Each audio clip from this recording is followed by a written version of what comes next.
আমাৰ পৰম পবিত্ৰ প্ৰভু যীশুখ্ৰীষ্টৰ নামত নমস্কাৰ প্ৰিয় শ্ৰোতা। আজিৰ শাস্ত্ৰ পাঠ প্ৰকাশিত বাক্য 10 নম্বৰ অধ্যায়।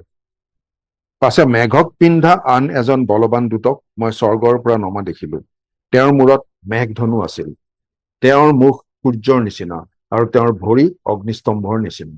তেওঁৰ হাতত এটা সৰু মেলা পুঠিৰ নোৰা আছিল আৰু তেওঁ সোঁ ভৰি সমুদ্ৰত, বাওঁ ভৰি স্থলত দিলে আৰু সিংহে গৰ্জাৰ দৰে বৰ মাতেৰে ৰিঙিয়ালে। তেওঁ ৰিঙিয়ালত মেঘগৰ্জন সাতোটাই মাত লগালে। সেই সাতোটা মেঘগৰ্জনে মাত লগালত মই লিখিবলৈ উদ্যত হলো। এনেতে এই আকাশীবাণী শুনিলো, মেঘগৰ্জন সাতোটাই যি কলে সেইবোৰ চাব মাৰি ৰাখিবা, নিলিখিবা। পাছে সমুদ্ৰ আৰু থলৰ ওপৰত থিয় হোৱা যি দূত দেখিলো, তেওঁ আকাশলৈ নিজৰ সোঁহাত দাঙি আকাশমণ্ডল আৰু তাত যি আছে, পৃথিৱী আৰু তাত যি আছে, সাগৰ আৰু তাতো যি আছে, সেই সকলোৰে সৃষ্টিকৰ্তা সদা সৰ্বদাই জীয়াই থকা যি জনা, তেওঁৰ নাম লৈ শপত খালে যে পলম আৰু নহব। কিন্তু সপ্তম দূতে যি সময়ত তুৰি বজাবলৈ উদ্যত হব, সেই ধ্বনিৰ সময়ত ঈশ্বৰৰ নিগূঢ় তত্ত্ব, তেওঁৰ দাস যি ভাৱবাদীসকল, তেওঁবিলাকক দিয়া সুসংবাদ অনুসাৰে সিদ্ধ হব।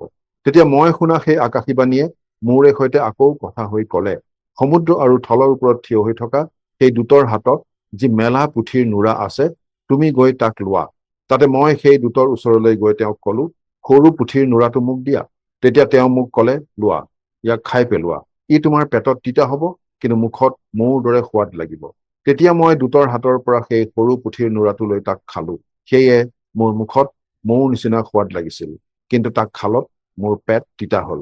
পাছে মোক কোৱা হল, তুমি অনেক লোকৰ, অনেক জাতিৰ, অনেক ভাষাৰ লোকৰ আৰু অনেক ৰজাৰ বিষয়ে আকৌ ভাবুক্তি প্ৰচাৰ কৰিব লাগিব।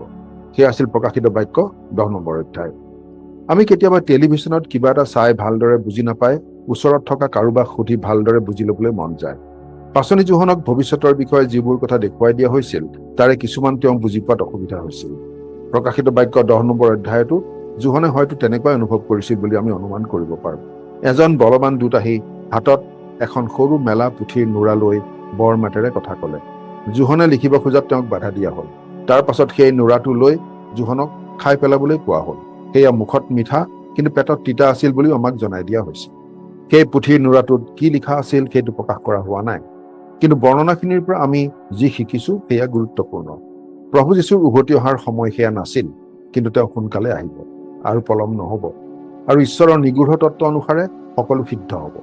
এই জগতখনৰ শেষকালৰ বিষয়ে মানুহে সদায় চিন্তা কৰি আহিছে, আৰু প্ৰকাশিত বাক্যত ঈশ্বৰে সেইবোৰৰ কিছুমান প্ৰকাশ কৰি দিছে। প্ৰভু যীশু কেতিয়া ঘূৰি আহিব বা মৃত্যুৰ পিছৰ জীৱনটোত কি হব, সেই বিষয়ে আমি সবিশেষ নাপাওঁ, কিন্তু আমি জানো যে ঈশ্বৰে আমাক সাজু হৈ থকাটো বিচাৰে। প্ৰভু যীশু আকৌ আহিব আৰু আমি পৰদি সাজু হৈ থাকিব লাগে। আমি আমাৰ বিশ্বাস ক'ত ৰাখিছো সেই বিষয়ে নিজকে পৰীক্ষা কৰা উচিত। যদি আমাৰ বিশ্বাস আৰু আস্থা প্ৰভু যীশুৰ ওপৰত থাকে, তেন্তে আমাৰ ভয়ৰ একো কাৰণ নাই। আমি প্ৰভু যীশুৰ বিশ্বাসী হিচাপে ভৱিষ্যতৰ অনন্তকলীয়া জীৱনৰ বাবে আশাৰে বাট চোৱা উচিত। কিন্তু যদি আমি আমাৰ শান্তি, নিৰাপত্তা আৰু আশাৰ বাবে কোনো ব্যক্তি বা বস্তুৰ ওপৰত নিৰ্ভৰ কৰি আছো, তেন্তে আমি আমাৰ জীৱনটো ভুল ঠাইত বিনিয়োগ কৰিছো। সেইবাবেই এই পুথিৰ নোৰাটো জোহনৰ মুখত মিঠা, কিন্তু পেটত তিতা আছিল।